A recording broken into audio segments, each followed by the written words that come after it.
Meet Doc and Bean. They retired early in their 40s and left their old life behind in America, and now they live in Bangkok, Thailand. It was mainly about time. We decided to own more of our time. Right. They've traveled across the world, but are now enjoying a brand new lifestyle that gives them time, location, and financial freedom. It can be amplified here because Bangkok has it all. Yeah. In this episode, they show us their $500 a month condo. Forget the pool, forget the price, the smell made her pick this condo. Yeah. The challenges they face living abroad, and how they sustain an income from retiring early. We never did want to retire at 62, 65, 70. We thought that is too late. Yeah. So can you do more of what you want to do earlier? I'm Sam. I've been living in Thailand for 7 years, and in this episode, we're going to take a deep dive into life in Thailand. If you have to face something about yourself internally, a location is not going to change it. Whatever you are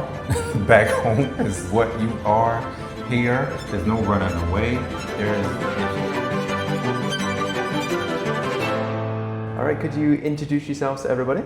We are Doc and Bean. I'm Doc, and she's Bean from the world famous Doc and Bean YouTube channel. I know. Awesome. Yeah. So, whereabouts are you from in America? We are from, well, I'm from Philly. Yeah. I'm from Philly, and she's from St. Croix. Yeah. You can tell them about that. The U.S. Virgin Islands. Yeah. Okay. By way of Florida, I guess. Yeah, we Yeah. moved to Florida for a few years, and then we came to Thailand. Yeah. How many different states have you lived in? I just lived in Pennsylvania and Florida. Yeah. Okay. And I lived in the U.S. Virgin Islands. Then I moved to Philadelphia at 18, and then to Florida, and now Thailand. So how long have you been in Thailand now? Been in Thailand a really, really long time, like 2 months. But you told me that you visited here before, so you've Yeah. been here quite a few times before Right. Yeah. making that move. We've been here several times on vacation. We first came in 2018 Yeah. on vacation, and we liked it so much. And in leaving, we thought we could live here. We could live here. So 7 years later, we're actually We're here. living here. Yeah. And no regrets? No. Not one. No. We Is- love it. Is this the first country you've lived in outside of America? Yes, other than St. Croix, because I mean it's the U.S. Virgin Islands, but yes, like that the Yeah. culture is so different, and you have to adapt and all that stuff again. Yeah, Yeah. the first time. What do you guys do for work? Well, we don't work on no jobs. We are retired. Okay. Yeah. So my first initial reaction is you look quite young to be retired. Yes. Yeah. Could you? So what did you do for work, and how did you end up retired? Okay. All right, so I was in IT since I was 19. I was in IT, operations analyst. That's what I did for all of those years. And I retired from that. Not an official retirement. I just decided to not go to work again. That was my retirement. How did you do that? Is it like walking into the office, I'm done, I'm finished? Well, that is kind of like she has to tell her story because it kind of piggybacks off of her story. I was a 911 operator, police dispatcher for 20 years. Started when I was 21, and then at 41, I was like, you know what? I've been doing this for 20 years. I can retire, have the option to retire with a pension. So I'm like, you know what? I want to do this, you know? So I went to him and I was like, I'm ready to retire. I'm ready to roll. He was like, yeah, that's fine. I got us. She asked Yeah. me, can she just not have a job? Can she just not have a job? I was done. And I pay all the bills and everything. That's what she really asked me. Yeah. Yeah, and so he was like, yeah, and so I retired at 41. I'm currently Okay. 45, Yeah. and he's 48. 48. So You spoke about getting a pension. What's the rules behind, like, how long do you have to work before getting that pension?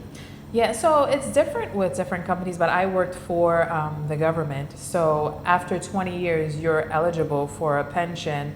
And this is sometimes misunderstood with people, that you have to be a certain age, and then a lot of people are confused that you would get penalized. It's not really penalized, it's just that you get less of your money because it now has to stretch for a longer period. So they calculate it, okay, they try to calculate your life basically. But we knew that, and once we got those numbers, we were like, okay, well, how can we live, where can we live better based on our income and, you know, our retirement pension and all that stuff. And this is where we started scouting. Like, we know we can live comfortable outside of the US. In the US, that wouldn't be possible. Right. Out here, it's definitely possible. Yeah. And what were the main reasons you decided to retire early, you know, earlier than most people, let's say? The main reason is not going to work. That's a nice one. Yeah. That's the main reason. You don't have to go to work. But at this age, we thought, we never did want to retire at 62, 65, 70. We thought that is too late. Yeah. Yeah, that's too late. So can you do more of what you want to do earlier? Because you can do more of what you want to do when you're younger. Yeah. So we kind of decided that when she retired, and then we're in Florida, and the reason is I had to go back to the office. So I was remote for some years. Yeah. And then they started to make everybody go back to the office. And I thought, I don't want to go back to the office and commute and do all of these things again. So Sit in traffic on I-4, all this stuff. If anybody's from Florida, no, it's just like, it's too much. And like being remote, I think for you, he had more of his time, even though you're working, you know, but now you're giving up more of your time to go sit somewhere, to sit in traffic, to do all these things. Like, no, we don't want to do that. You can say it was mainly about time. We decided to own more of our time. Right. Yeah. Yeah. And what was the mind shift required to go from that 9-to-5 mindset to then retired?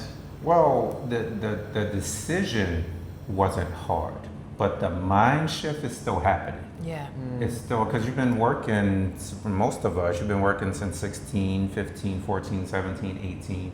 You've been working since a teenager, and you have to change your mind from working from 18 or 16 all the way to 40 something. And I don't know that you can do that in 2 months or even a year. So, because you get tired of working and let me, do my own thing. But the decision, that wasn't hard, but the mind shift is still It's still in happening. progress, yeah, because you're like, you know, now you are, as he always says, now I'm the CEO of my time. Right. You know, so now you, and that comes with some responsibility, you know, like what do I do now? It's now inward. Yeah. You know, instead of someone else telling Because you. usually you would have a boss telling you how to spend your time. And most people, when they go to work becomes their whole life. Yeah. It becomes, in IT, you're on call and all of that. So it becomes your life, but somebody else is controlling your time. Right. And they're giving you whatever they think you're worth for it. Right. And most of us think we're worth more. This is why we fight for raises, because we think we're worth more than the boss is giving us. So, but will you take on the responsibility of owning your own time, and then you can see how much you're worth. Real quick, if you're traveling or moving abroad, one of the most important things you need to check off that list is health insurance. Health insurance doesn't have to be confusing. I personally use Pacific Prime, and it makes life so much easier. You've got a million options and no idea what works for you. But with Pacific Prime, it's clear, it's simple. You can find the right plan for your health and budget in just minutes with guidance from an award-winning team. That's why more than 1.5 million expats already use them. For me, I use them myself. It's the peace of mind which is the biggest part. You don't have to stress about the what ifs when you're abroad. If you ever need help, they've got a team right here in Bangkok, plus offices all over the world. So wherever you are, someone's got your back. If you're ready to sort out your coverage, just scan this QR code on screen or use the link below in the description. It's smart coverage with zero confusion, essentially insurance that fits your life, not the other way around. Let's get back to it. And what were the reaction of your family and friends? I think like the kids was excited for us. They was like, you know, go ahead and live your life. But my parents and my siblings was kind of like, that's pretty far. Why are you going all the way over there? Like, what's, like, I'm sure you can find somewhere else that's close.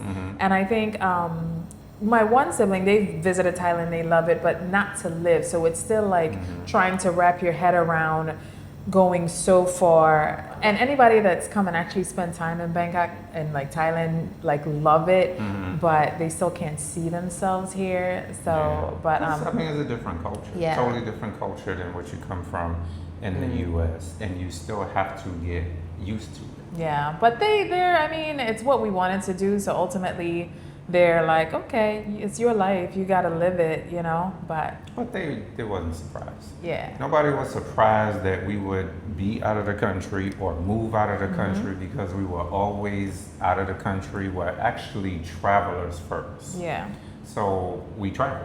Yeah, and so they were always like, you know, what country are you guys in now? Yeah. So I think that is the natural progression to just, you know, live somewhere else.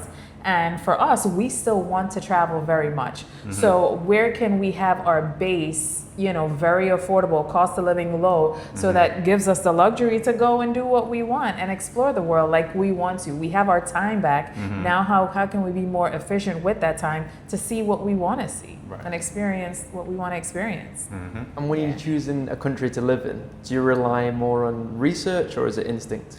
Research. Yeah. What do you say all the time? Research, research, research. Yeah, she's Yeah. always researching, and I'm always researching by default because I'm Yeah. always reading something. All right. So in Thailand, we had been here before, and we thought that we could live here when we first came 7 years ago. We thought we could live here, but you don't know until you actually get here. So Yeah. we're doing the research and the research. So this is the try to see, and so far, yeah, we like it. Yeah. You've been to which countries in Asia? We've been to Vietnam, we've been to Malaysia, we've Yeah. been to the Philippines, we've been to Singapore. Singapore, Bali, Bali, Indonesia. Indonesia we've been to, yeah. Were any of those contenders or was it always going to be Thailand? Vietnam was a contender because when you're scouting these countries, vacation is different than living there. Yeah. Right. So Thailand did not have a good enough visa for us. Vietnam was ahead for us. And then they come out with the DTV visa. And I thought, okay, that's good enough for us to get and go to Thailand. So you're on the DTV right now? Yes, we're on a DTV right now, which Yeah. gives you 5 years in Thailand. So, but Vietnam was ahead. Singapore may have been first if I still wanted to work in corporate American IT. Yeah. Then Singapore would have been first because Singapore is just that vibe. Yeah. But not working Singapore, no. But we do like Singapore. We like Yeah. Singapore a Me lot. too. Yeah. I think it's great. Yeah. Clean, Yes. safe, obviously lots of rules. Yeah. Right. But yeah, The very hawker beautiful. centers, though, too. Mhm. is Yeah, like for they the drink it. food. Yeah, definitely. Right. So you spoke about DTV. What's the process of getting that? Oh, the process is pretty simple. Yeah, it is pretty Yeah. simple. With us, we went through a visa company, and that was because of our particular situation. Because you know, a lot of people can just apply on their own. Yeah. For us, because we had a lot of moving parts. Like we had a home for sale in Florida. We also had property in Philadelphia that was being renovated to rent. So we didn't really have a time. It's like all these moving parts. So we were like, let's hand that off, you know, to someone else. We did a consultation and they told us the best way to do it, which was get everything situated, come to Thailand, and Yeah. then go to Vietnam to do it. Yeah. Because that would be an easier process for us.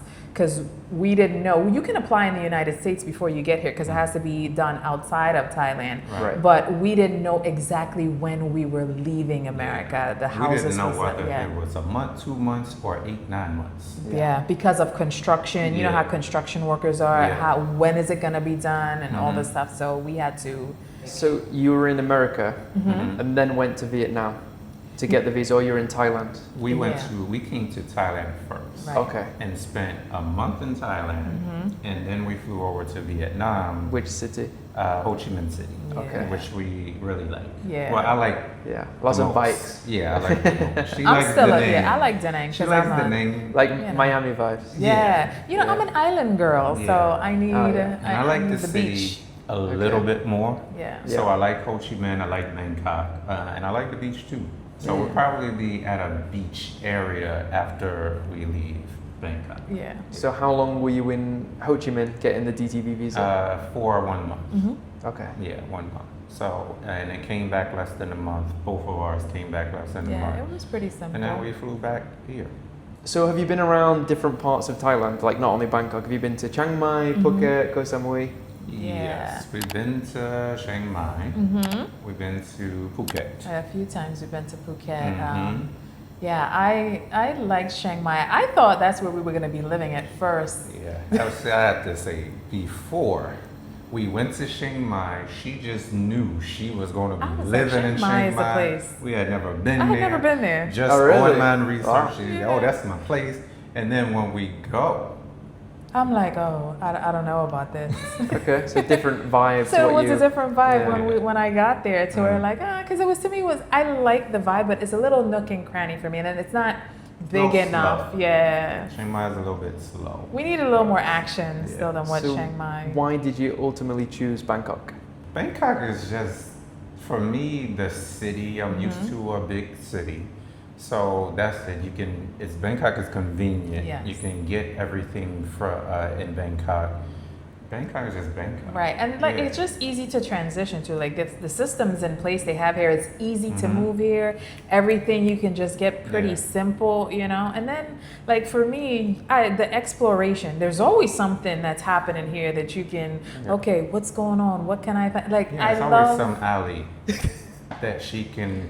Yeah, Yeah. if there's a small street that we walk past, what's down here? She wants to go down that street to see I'm what's like down a there. natural explorer. Yeah. I'm always for my morning walks. When I come back, I was like, I found a place. Yeah. I did, yeah. Yeah, so- perfect for Bangkok. Because like you Perfect. said, you'll find these, fancy, luxurious streets like Lang Swan. Yeah. But then you'll find little hidden alleyways and crooks, little Yeah. markets, local places. Right. Right. So yeah, it has the best of both worlds. Yeah. Best of both worlds. What about when you first arrived there? Did you have like expectations of what Bangkok was going to be like, or did something surprise you about being here? No, we have been here enough.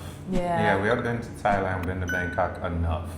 The next step will be getting used to living in a different culture, which you have to get used to anyway. Right. But yeah, other than that, Yeah, and when we first came, we stayed in a more, because we've been here for so long, the natural progression was to go to a more local neighborhood, and that's what we did. We stayed in Ramkhamhaeng, and then being there, we realized, okay, we're not quite there yet.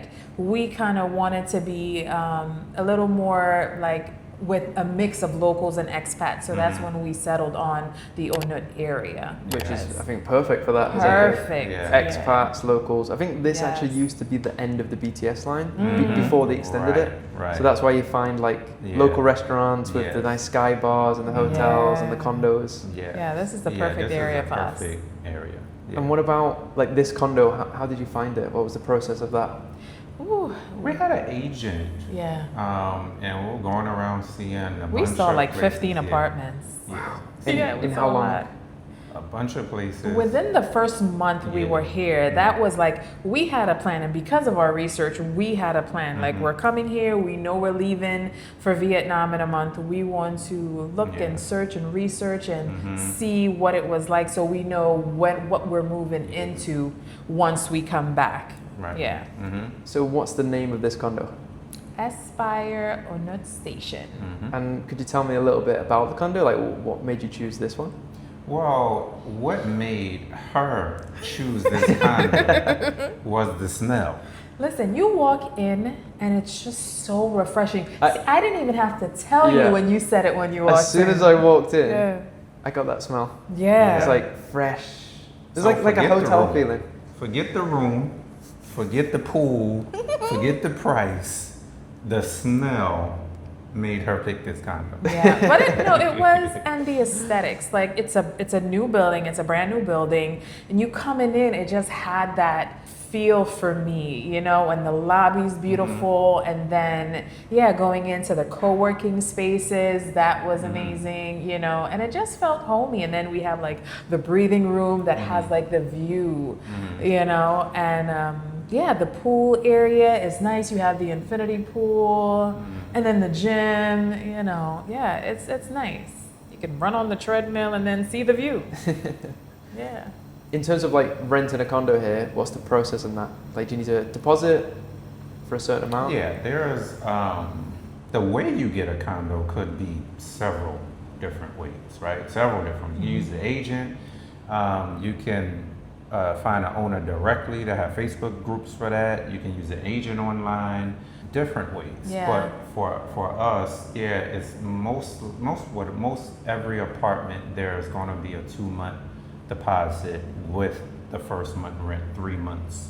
Yeah, so rent. outright you're going to pay 3 months of rent. Yes. Right. So if it's 20K back, 60K has Right. gone. Right. Yeah. And then you can negotiate. So Yeah. that's how That's we how did. we negotiated for the whole year. So we paid rent up front for the whole year. Yeah. Wow, Yeah. So interesting. we have a So what percent discount did you get for negotiating a year's rent? maybe 10%. Okay. Yeah. Decent. 10%. I've had friends that have done that. Yeah. Mm-hmm. Probably need to give that a go myself. Yeah. Because it's a Yeah. great idea if you're going to Yeah. save 10 or 15, 20%. Yeah, and Right. you can pay, and then you can get past the fluctuation. It's good that we did that because the bot actually got stronger Yeah. after we did that, so we got a good price. Right. Yeah. So you mentioned about this area being Anut. Like, how close are you to the BTS and what's in the direct vicinity? We are probably 1 minute, 30 seconds from the From BTS. walk Okay. from a Yeah. BTS. So we just walk right there. And it's like nice because we have like 3 supermarkets in the area. We can walk to the Lotus, a huge Lotus, walk to a big C, and then across the street there's the Century Mall, and then there's a Tops, another supermarket underneath. And right in front of the Lotus, nightly, there's like food stalls and everything. You could go eat across the street. There's like a local walkway where everybody's always selling food, and we're like street food eaters. Yeah, we love. need street food. Yeah, we So love it. where do you eat in Bangkok? Where do you go to spots? Our go-to spots is on the street. Yeah. Okay. This Yeah. one restaurant we Yeah. found, Zabver, which is Yeah, right up Zabver. the street. They Yeah. have like whole sea Yeah. bass. That's just delicious with all the, you know, the chilies. He's a chilies guy. This is why he loves Thailand too. He Yeah. can handle chilies Yeah. like a Thai. Yeah. You know, Oh, yeah. I'm struggling. I've a seen little many Thais, you know, somtam, like papaya Yes, salad. right. They'll Yeah. order it and they'll order like 10, 15 chilies Yeah. in one and just mash it up. And it's nothing to them. Yeah. bit. No. If I had that, my eyes are watering. Yeah. I'm on the toilet. Yeah, I like the hot. I like Yeah. the heat, but I also like the taste of Thai chilies. The Right. flavor is good too. It's different. Yeah. Yeah, Yeah. it's not just hot without Yeah. flavor. It gives it flavor. Yeah. Yeah, we love Thai food. Even in America, that's what we ate. We Yeah. ate Thai food, we ate Vietnamese food, and we ate Indian food. Yeah. So when we went Yeah. out to eat in the U.S., we went to those 3 type Yeah. of restaurants. Usually, yeah. Indian food is also very popular in the UK. Yeah. Yeah, Yeah. I love it. I love it. And I think for me, like just coming from the Caribbean, all the curries and all that stuff, it's very homey for me. Yeah. Nice. So What about the biggest challenges that you faced with moving abroad? I think for me it was family, like, you know, missing family, the kids and all that stuff. But I think just the language barrier, which is to begin with, which of course you more get situated, you learn and stuff like that. So I think that was the biggest thing. But like we're learning, so it's, you know, I think always having to pull out my phone to translate in the beginning, especially when we was in Ramkhamhaeng. Yeah. So that was a bit challenging for me. But then coming here to Onut, it's better for me because there's more expats and stuff here. That was a challenge for me. Yeah, for me, it was the visa, which we have, but that is on your mind. Like, can I actually stay here?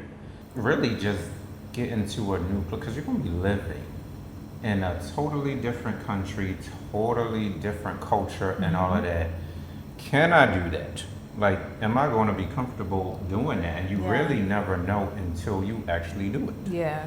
So that was it for me, and we're still doing it. Yeah. And you told me you retired in your 40s. Yeah. Yes. How do you sustain your income and manage your finances with retiring so early? Well, you have to have money from everywhere. So we get money from pension, Yes. right? We get money from real estate rentals, and we get a little bit from dividends. We get a little bit from our website. We get a little bit from YouTube. Yeah. Yeah, and all of those add up to Yeah. being able to live in Asia. So you got multiple revenue Yes. streams. Right. Enough to be comfortable. Yes. Enough to be comfortable. Yeah. And I like, that's what we always say, and we try to say on our YouTube channel. Sometimes it's not the amount you have, it's your location, you know, to where you can live more affordable. Yeah. Because if we had all of those streams of income in the US, we would still have to have jobs. Because all of this sounds impressive. Like everybody, like, oh man, they have this, they have this, they have Yeah. that. But by American standards, if we lived there, you would still be struggling. Yeah, you would still You know, But in Asia, Yeah. you can actually live on that. Yeah, so it comes down to the cost of living. Yeah, So cost of living. on the topic of that, how does your cost of living compare from America to now living in Thailand?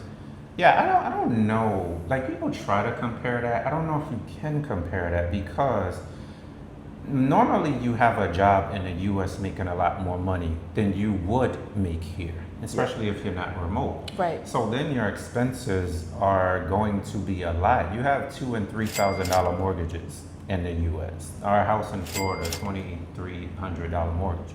So you have that. So it's not comparable, really. It's not necessarily comparable to here, where you are living on the mortgage payment every month. Yeah. So $2,500, that was close to our mortgage payment. Right. And that's what you're living on here for everything for the month. Yeah. Yeah. And you know, when you consider us, we still considered ourselves pretty minimal, because even Yeah. in America, you know, we had a nice 2,400 square feet house in, you know, like Orlando area, and our cars was like regular everyday cars and all that stuff. But we didn't have car payments. And all we that had stuff. 13, 14-year-old cars. Yeah. And we drove those, they worked, they Yeah. start, and that's what we did.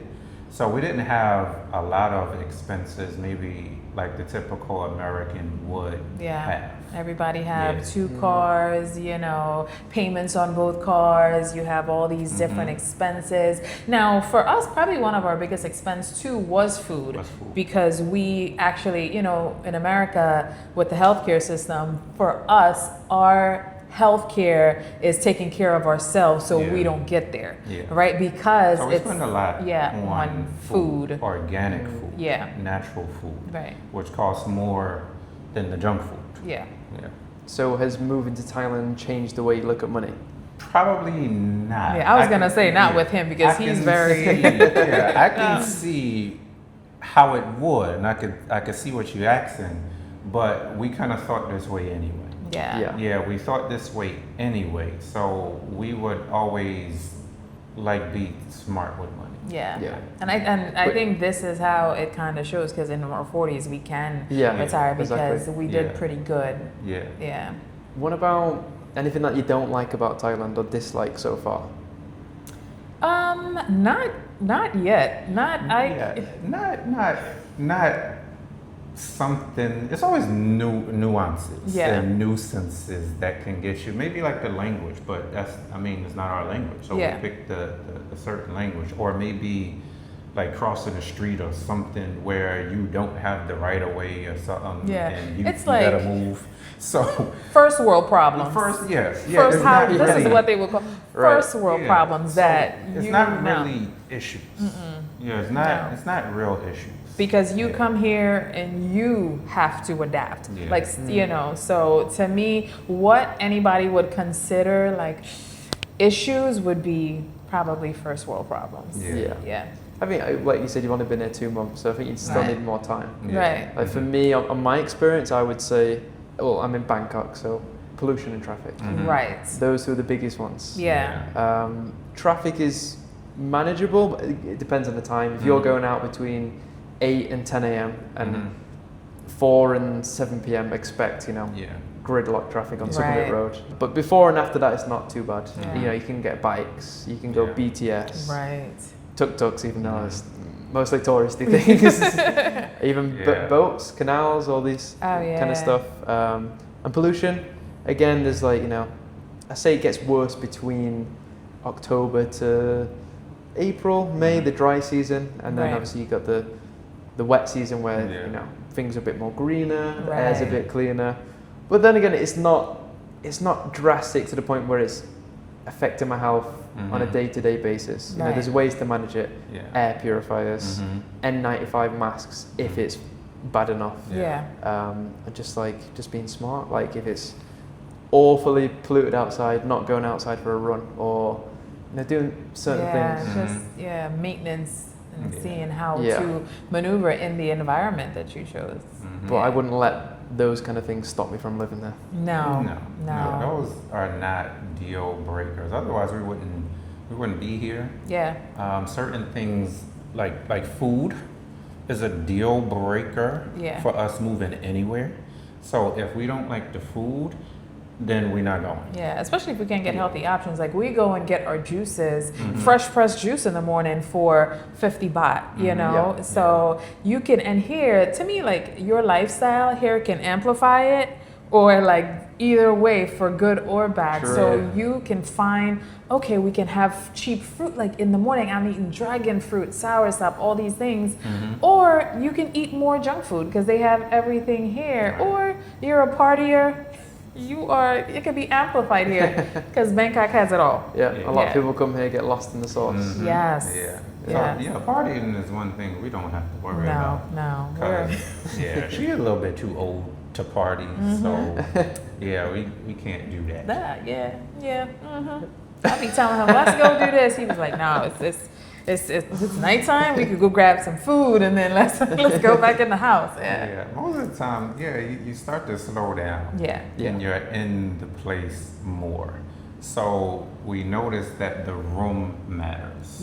Because we're in the room a lot.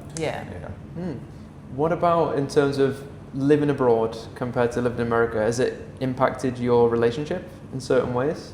I say this. I don't think with a major move like this, your relationship will stay the same. I think it's going to get better or get worse. And I think it's up to you on how it goes. And how like you put it together. And for us, a lot of times when we've been in situation when things get drastic, we always like come through. Like we've had incidents traveling, like plane crashes, all that stuff, to where like, okay, what do we do? And we've always gotten tighter. So Plane crash.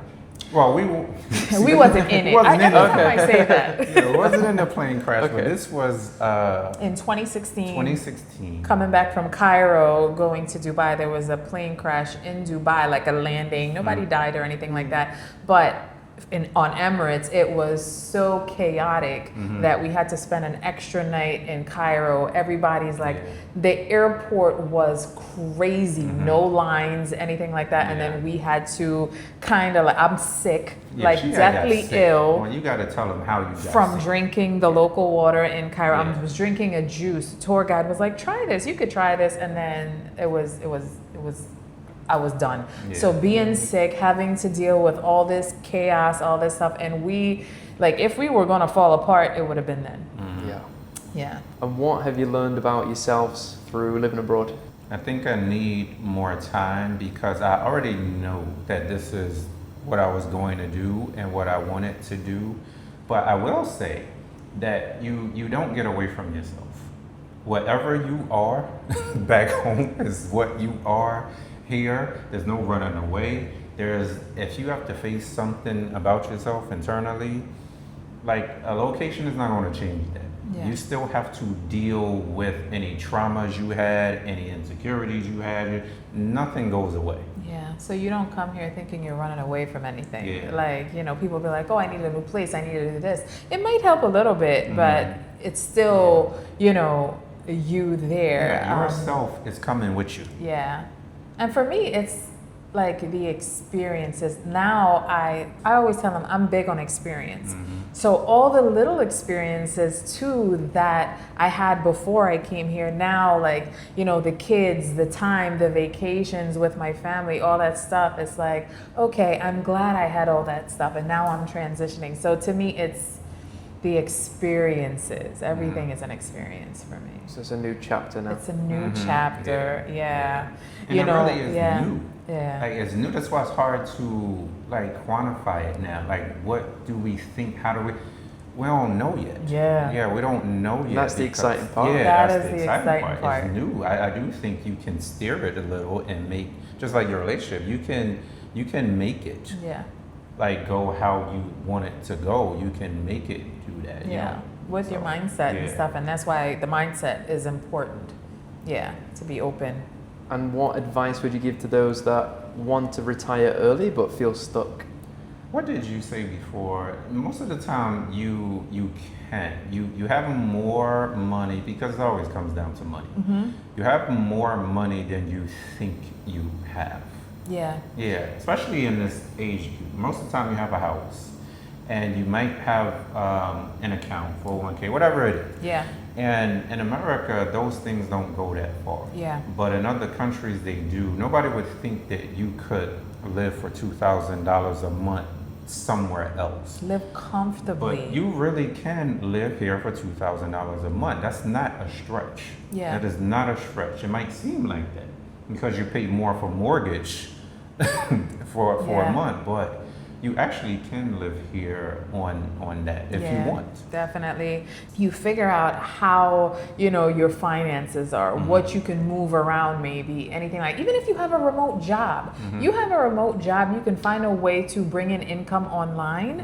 And then even if like, you can leave. So it's not necessarily retiring early because you might have to have a few things set up for that, but it's still doable. You can still, okay, take a few years, maybe 5-6 years, set yourself up to have a certain amount, find out, okay, what each place costs. How much does it cost of living in Thailand, in the Philippines, in Vietnam? And let me have a 5-year goal to be able to bring that income in monthly. And then, it could be buying a property, having rental income, and you can do that within a few years by, so I think, just having a plan and seeing, okay, what do I need to move somewhere else? And then start with that. I do think you need internal stuff because you need some guts. Yeah. Yeah, you need bravery. You need to make the decision. I say for everything in life, you need smarts and guts. You need to be smart enough to assess the situation, whatever the situation is, and then you need guts to move. Yeah, Right. there's always an element of risk. Yeah, you need, and people say, well, why did you do it this way? And why did you do it that way? You're going to take some risk with everything. And if you're not, then it's probably not worth it. Right. So I think, you need to actually make the decision if you're going to do it, and then you actually need to do it. Right. Because You a lot of actually need people to do talk. it. Yeah. You can talk, but you actually need to pack up your bags, get rid of things, and do it, and see, because ultimately, you really won't know until you do it. Yeah. You can do all the research Yeah. you want, but you're not going to know until you're in it, and then you do it, and that is the best teacher right there, doing it. Yeah, and I think for a lot of Americans too, they don't know much outside of America. So I would say start with exploring, because that's what we came and we explored and was like, oh, this is possible, because you don't know, a lot of Americans don't know what's outside and what's available and how you have this vast, beautiful city, just like New York City, bigger than New York City. Everything is convenient. So I think step outside your comfort zone, actually go and explore outside the US and see how life can be in these other places. And then come with an open mind. It's not just vacation. Come with an open mind so you can see, oh, can I live here? Do some scouting trips. That's what we did. Yeah. We're going to Malaysia. Can we live here? We're going to visit Chiang Mai. We're going to, the Philippines. Can we live here? Right. Every trip was that for us. So like baby steps. Yes. Yeah. Awesome. Yeah. I'm really excited for your journey Thank you. in Thailand. Yeah. I think that's really, really good advice. Yeah. If people are watching this and they want to come over and check out your channel, what's the name of your YouTube channel? Our channel is Doc and Bean, Yeah. Yes. and that's Instagram too. Instagram, Yeah. TikTok. TikTok. We are on Facebook. We have a Facebook group. Mm-hmm. We have our website, docandbean.com, that help people transition from, to move abroad anywhere. But we have relocation guides to Thailand because we just did. And when we tell you research, Right. this is how, and it just so happened, like, the neighborhood we are in, we actually researched and Yes. was like, okay, Yeah. we're here. Like, our research to work because we're exactly one of the places that we researched. Yeah. So we researched Ona and thought that might be the best place for us even before we moved. yeah, This Yeah. was almost a year ago, and we end up here yeah. as So the best place Incredible. for Yeah. us. And also our new channel, Doc and Bean Eats, oh yeah, Okay. where we eat local food Right. wherever we 'Cause travel we to. love it. That's awesome. Yeah. I'll put the links down below in the description. Yeah, well, thank you for coming on today. Yeah, thank you for I having appreciate us. it, Doc and Bean. Yeah. And yeah, if you guys enjoyed this one, comment down below what you think about Doc and Bean's journey, because I think it's super, just sitting here listening to both of you is Yeah. super insightful. Yeah. Thank you. And if you guys want to check out more videos just like this one, click one of these videos right here, hit that subscribe button, see you the next one. Cool.